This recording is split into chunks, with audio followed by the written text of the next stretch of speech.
আমরা সবাই জীবনে এমন মুহূর্তের মুখোমুখি হই যখন মনে হয় সব শেষ, যখন মনে হয় হাজার চেষ্টা করেও আর কিছু হবে না।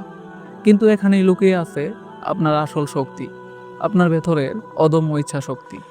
মনে আছে সেই দিনগুলোর কথা, যখন আপনার স্বপ্নগুলো ভেঙে যাচ্ছিল, যখন চারপাশের মানুষ আপনাকে বলছিল আর হবে না, কিন্তু আপনি কি থেমেছিলেন? না, কারণ আপনার ভেতরে ছিল এক অদম্য শিখা, যা আপনাকে বারবার উঠে দাঁড়াতে সাহায্য করেছে। সাফল্য কখনো সহজ পথে আসে না, এর জন্য প্রয়োজন ধৈর্য, অধ্যবসায় এবং সবচেয়ে গুরুত্বপূর্ণ নিজের উপর বিশ্বাস। প্রতিটি ব্যর্থতা একটি শিক্ষা, একটি সুযোগ নিজেকে আরো শক্তিশালী করার। আজ আপনি যেখানেই থাকুন না কেন, মনে রাখবেন আপনার ভেতরের শক্তি অপার। আপনার স্বপ্নগুলো বাস্তবে পরিণত করার ক্ষমতা আপনারই আছে। ব্যর্থতা থেকে ভয় পাবেন না, ব্যর্থতাকে নিজের সাফল্যের সিঁড়ি বানান। আপনার কি ভয় লাগে? ব্যর্থ হওয়ার ভয়, মানুষের সমালোচনার ভয়, অজানা ভবিষ্যতের ভয়। আমরা সবাই কখনো না কখনো এই অনুভূতির মধ্যে দিয়ে যাই। কিন্তু এই ভয় কি আপনাকে আটকে রাখবে আপনার স্বপ্নের থেকে? আমাদের সবচেয়ে বড় সীমাবদ্ধতা হলো আমাদের মন। আমরা নিজেদের একটি কমফোর্ট জোনে আটকে রাখি, যেখানে কোনো ঝুঁকি নেই, কোনো পরিবর্তন নেই।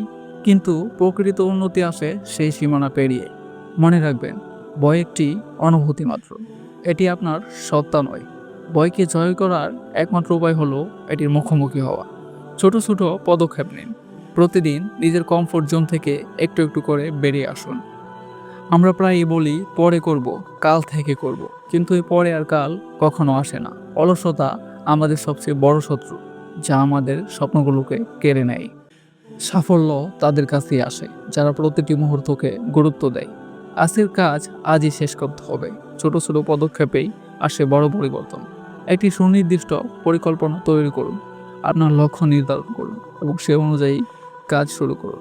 ভাবুন তো, যদি আপনি প্রতিদিন 1% বেশি কাজ করেন, তাহলে 1 বছরে আপনার উন্নতি হবে 37 গুণেরও বেশি। আপনার সময় আপনার সবচেয়ে বড় সম্পদ। একে বুদ্ধিমানের মতো ব্যবহার করুন। আজই শুরু করুন যা আপনি কাল করতে চেয়েছিলেন।